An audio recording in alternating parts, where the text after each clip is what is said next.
ভাগ্য কবে আমার পক্ষে দাঁড়াবে জানি না, সময় কবে আমাদের গল্পটাকে নিজের হাতে তুলে নেবে তাও জানি না। কিন্তু একটা ইচ্ছে বুকের ভেতর খুব স্পষ্ট করে হাঁকা আছে, তোমাকে কখনো লুকিয়ে নয়, একদিন সবার সামনে গর্ব করে নিজের মানুষ বলে পরিচয় দেব।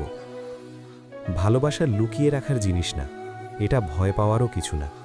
তবু পরিস্থিতি, মানুষ, সময় কত কিছু আমাদের চুপ করিয়ে রাখে। মুখে না বললেও মনে মনে প্রতিদিন তোমাকে নিজের বলেই মানি, কিন্তু সেই মানাটাকে একদিন উচ্চারণ করতে চাই, মাথা উঁচু করে। আমি এমন একটা সকাল চাই যেখানে আর কোনো আড়াল থাকবে না, এমন একটা মুহূর্ত চাই যেখানে তোমার হাত ধরাটা লুকিয়ে করতে হবে না। মানুষ জানুক, পৃথিবী দেখুক, এই মানুষটা আমার আর আমি তার। ভাগ্য দেরি করুক আপত্তি নেই, অপেক্ষা দীর্ঘ হোক তাও মানা যায়, কিন্তু বিশ্বাসটা অটুট থাকুক। একদিন তোমাকে গর্ব করে নিজের মানুষ বলবো, আর সেদিনের হাসিটা হবে সব অপেক্ষার সবচেয়ে সুন্দর প্রতিদান।